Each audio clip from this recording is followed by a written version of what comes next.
The crowd gathering at the White House knew it had been years since there'd been a meaningful attempt to advance Middle East peace. And President Trump made the most of his moment. This vision for peace is fundamentally different from past proposals. In the past, even the most well-intentioned plans were light on factual details and heavy on conceptual frameworks. By contrast, our plan is 80 pages and is the most detailed proposal ever put forward by far. Viewed from Israel, it's certainly a significant intervention.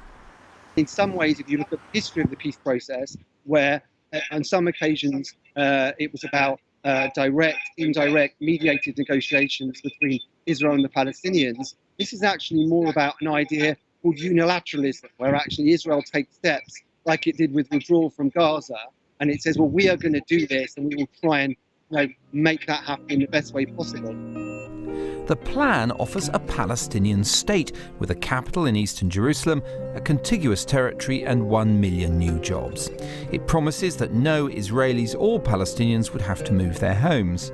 But it resolves many of the long-standing issues in ways Palestinians will find hard to accept, giving Israelis sovereignty over holy places, insisting that Palestinian refugees scattered across the region will not be able to return to Israel, and giving the Jewish state permanent control of the River Jordan Valley, part of the West Bank. If you look at settlements, he's declared that all of the settlements will be allowed to stay. When it comes to borders, and despite the fact that settlements are illegal, when it comes to borders, he hasn't recognized the 1967 borders and instead is going to allow Israel to take large swaths of Palestinian land and annex the Jordan Valley. When it comes to refugees, completely off the table. And when it comes to Jerusalem, it's only a question of access and not even the ability to have Jerusalem as our capital or even as a shared capital. And that's the basic problem with the American offer.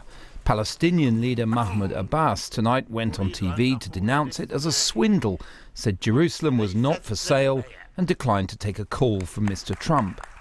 The Israeli leader, meanwhile, shared the platform at the White House and larded President Trump with effusive praise. It's a great plan for Israel.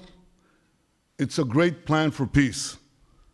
Frankly, Mr. President, given all that you have already done for Israel, I'm not surprised.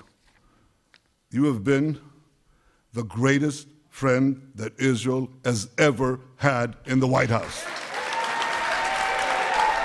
And with Mr. Netanyahu facing criminal charges and the third election in months, the White House proposal came as a boost.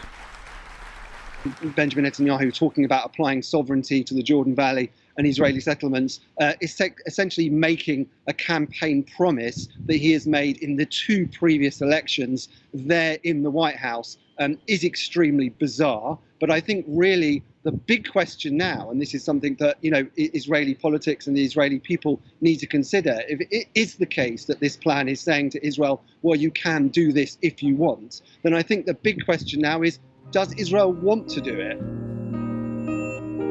This map in the American document outlines a Palestinian future, a patchwork of territory in the West Bank connected to Gaza by a road tunnel.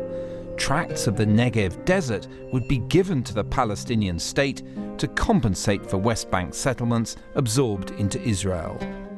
Let's be clear, this isn't a deal. This is a demand that Palestinians submit to Israeli dictates, and that's it.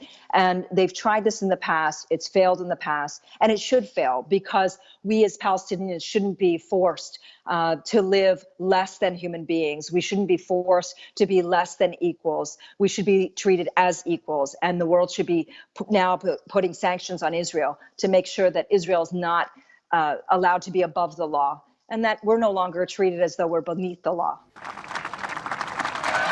The Americans would reject that, of course, but today hardly matches up to those previous moments in the long history of frustrated US Middle East peace negotiations. There was no Palestinian partner in the room, and there was an Israeli one who, however delighted he might have been to share the stage, could be gone in weeks.